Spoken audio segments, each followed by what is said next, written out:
Good evening. It's Nikisha. Please don't think something is wrong with your computer. The screen is black. I'm so sorry I'm late today, but I'm not feeling well. Well, first, I watched General Hospital on Hulu, so that pushed me back. And I'm just not feeling well. And I thought about maybe skipping today, but I'm just starting out. And you guys have been so awesome to watch me at all. So I'm going to try to do it. And please don't hate me for having to stare at a black screen. But hopefully by tomorrow I'll be all better and things can be back to normal.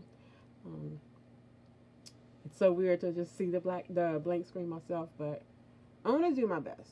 I appreciate you guys hanging in there with me. And thank you for everybody who's liking and subscribing and commenting. It's so cool. I really appreciate you. You have exceeded. I barely had an expectation at all, but you guys have gone way above and beyond anything I could have anticipated, and I'm really grateful. It really means a lot to me. Mm. Today was a pretty good episode. It was a lot better than yesterday, I thought. Um, Laura Wright is an amazing actress. She is looking at fake Brennan like he is the real Brennan, and it's kind of annoying. But I would rather it be this new actor that I don't care for in this role now than if it was the other Jack, because then it would hurt me to see what he's doing to Carly, and I don't like what he's doing to Carly, but it would bother me more if it was the other Jack. It was so good to see Donna. She's so adorable. She looks like she could definitely be, Maurice Bernard's little girl. I was glad that Donna interrupted Carly and Brennan because I don't want Carly to make that mistake with this Brennan. If it was the other Brennan, sure, do it, but not this one.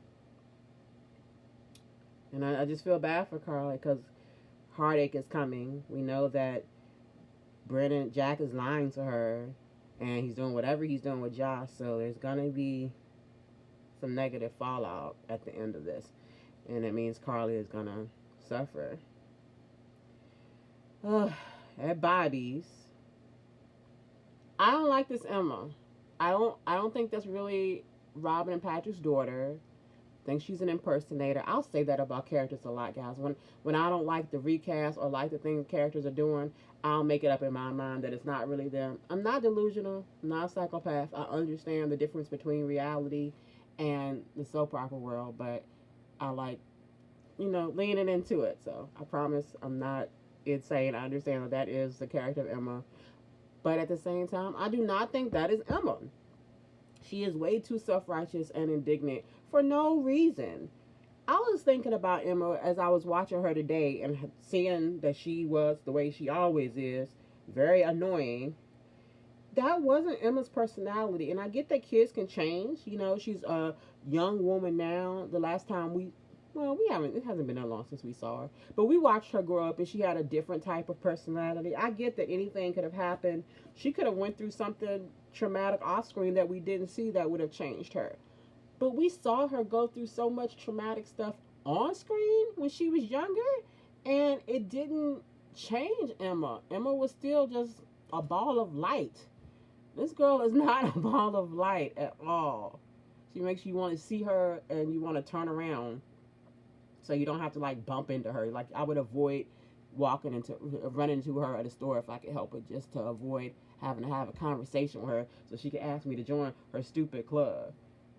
When I think about Emma and everything that we saw her go through, Emma should be like a pretty well-adjusted child, pretty happy, pretty grateful. She should walk around every day being grateful for the fact that her mom died multiple times and came back to life multiple times.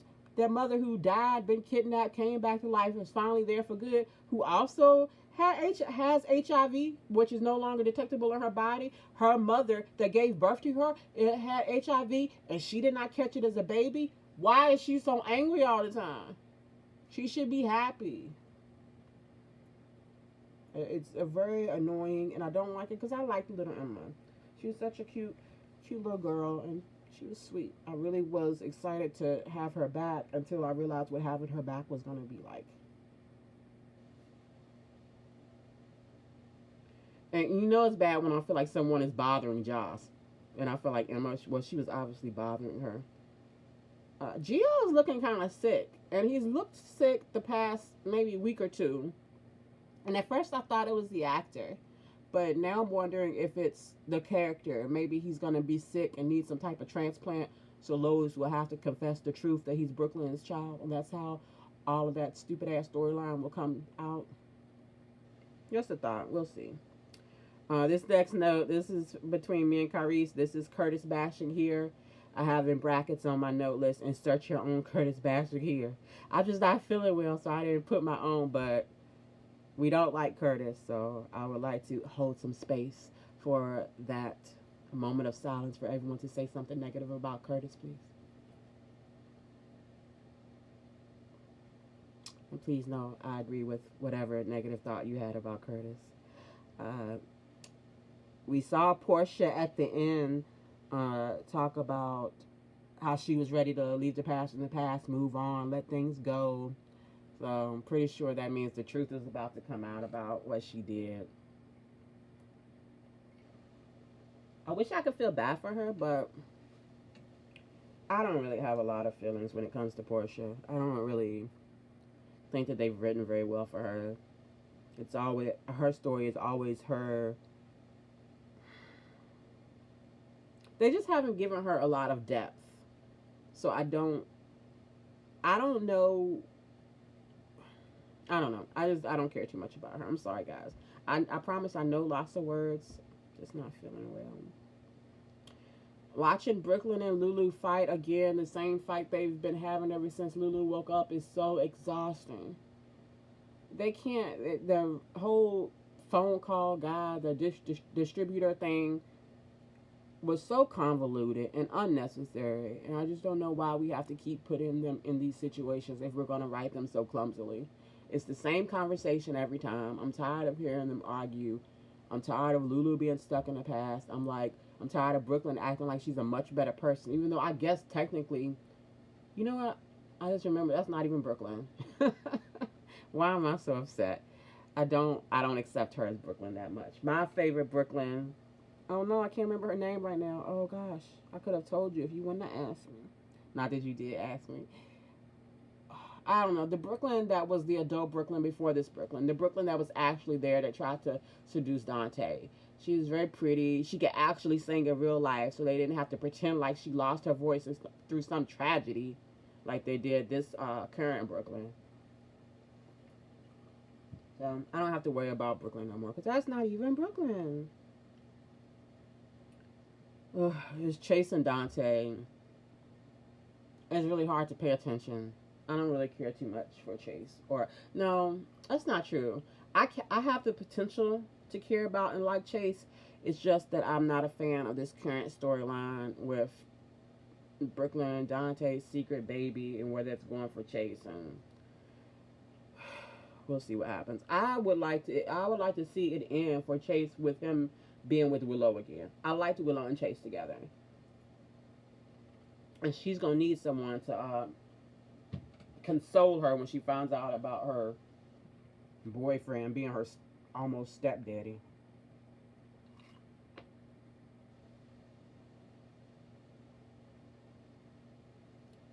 I'm sorry, guys. I'm just going through my notes and seeing where I'm at. I didn't. I tried to write them in a better order, but not so much. My note says I almost said poor Brooklyn, and then I remembered that's not even Brooklyn. I should have just followed my notes. I would have gotten there. Lulu, how about instead of complaining and being sad about the 4 years of your life that you missed, why not be happy that you woke the fuck up? How about a little gratitude? How about spending time with the kid that you got here? How about trying to make up for that time instead of dwelling in the past? It's again the same speech you always make, poor you, and it's just annoying. I would like to see the character move on and move forward, or go looking for Charlotte again off camera, off screen, so we don't have to see it, and let her come back when she either has her or there has been a plane crash, a train crash, or something. They can both be gone. I'm sorry, I'm so mean.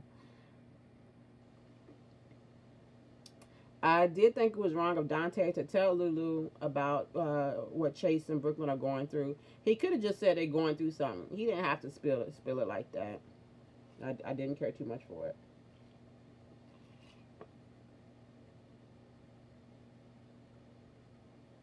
I'm sorry I keep pausing. I'm just drinking water, and I was gonna stop from recording so that it wouldn't be like these moments of awkward silence or you hear me slurping.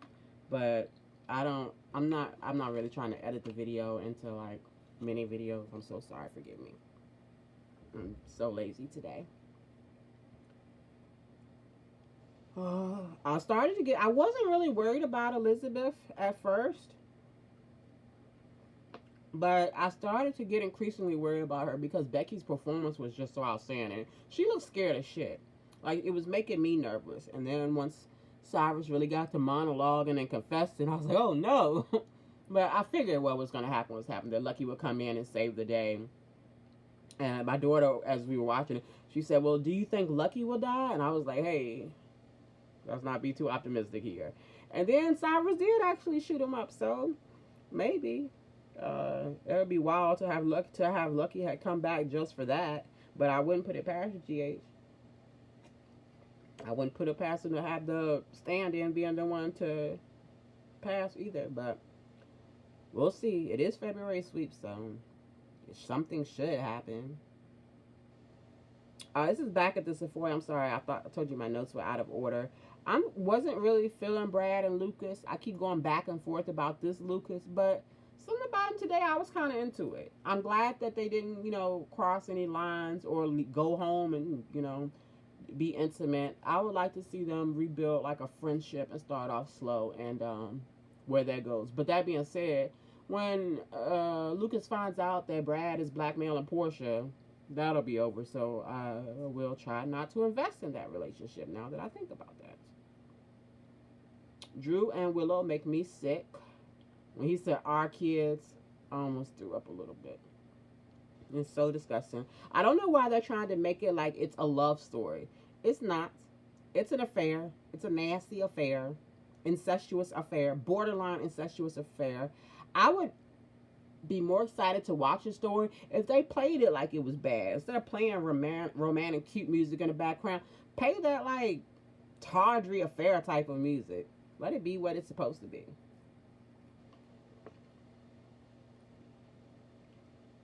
Back to Cyrus and Elizabeth. I don't like the motive. I know it's a different motive than what I thought, but I like Cyrus being just bad, a bad guy who does evil things. I don't like this whole he's kind of out of his mind, think he's helping people shit. I would much rather he just be a bad guy. So while the acting was all right, I couldn't really connect with it because I've seen Cyrus do his evil villain monologue thing much better than that. Much more believable.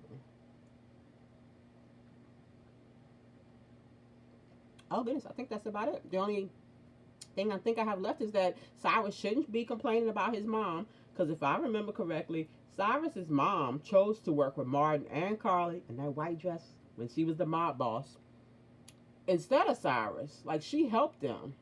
So she probably, if she is laying in the bed, she's probably sitting up in the bed eating some hummingbird cake. Like, she's fine. She didn't want to be with Cyrus. Alright, I'm just gonna scroll through here one time, make sure I didn't leave anything out.